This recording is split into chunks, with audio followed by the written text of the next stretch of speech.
यो डल्लेलाई असाध्यै भन्दा असाध्यै माया गरेर मेरो एकदम आदरणीय गुरुहरू क्याम्पस प्रमुख सर हाम्रो बुद्धि प्रसाद सर है, त्यसै गरी हाम्रो क्याम्पस उप प्राध्यापक सर दिपेन्द्र शाही सर पालिदिनु भएको छ। सर्वप्रथम त म सरहरूलाई एकदम हार्दिक नमनसहित स्वागत गर्न चाहन्छु है। सरहरूले डल्लेलाई असाध्यै भन्दा असाध्यै माया गरेर एकदम धासु सामानहरू हानिदिनु भएको छ है। टिबिएलको जुत्ता छ, लिनिङको टी सर्ट, गोफीको टक्क कटन पाइन्छ, एडिडासको टी सर्ट छ है, लिनिङको ट्राउजर छ। त्यसै गरेर सरहरूले एकदम नाइकको एकदम नोक्टाको दुईटा टक्क विन्चिटर हानिदिनु भएको छ। यहाँलाई विशेष गरेर धेरै धेरै धन्यवाद सर है। अनि सर सामान कस्तो लाग्यो, रेट कस्तो लाग्यो हजुर भन्ने पऱ्यो हजुरलाई। एकदम धन्यवाद। तपाईँले चाहिँ गुणस्तरीय सामान सुपथ मूल्यमा चाहिँ हामीलाई दिनुभएको धेरै धेरै धन्यवाद। यहाँ चाहिँ मलाई प्राइस एकदम मन पर्यो।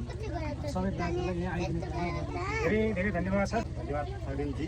तपाईँको पसलमा म पहिलोचोटि प्रवेश गर्दैछु र यसो सामान चारैतर्फ निकाल्दाखेरि अब अलिक गुणस्तरीय र स्तरीय ढङ्गका सामानहरू मैले अवलोकन गरेँ र सम्पूर्ण ग्राहक वर्गहरूलाई यहाँ हाम्रो यो खगेनजीको पसलमा आएर अब यो नववर्षको अफरमा राम्रा कपडाहरू आएका छन्, ती कपडाहरू लिइदिनु हुन म हार्दिक अनुरोध गर्छु। धन्यवाद। धेरै धेरै धन्यवाद सर। मेरो गुरुहरूलाई एकदम हृदयदेखि नै आदर सम्मान गर्दै फेरि फेरि सेवा गर्न पाऊँ भन्दै दिन चाहन्छु। हस्, धन्यवाद, नमस्कार।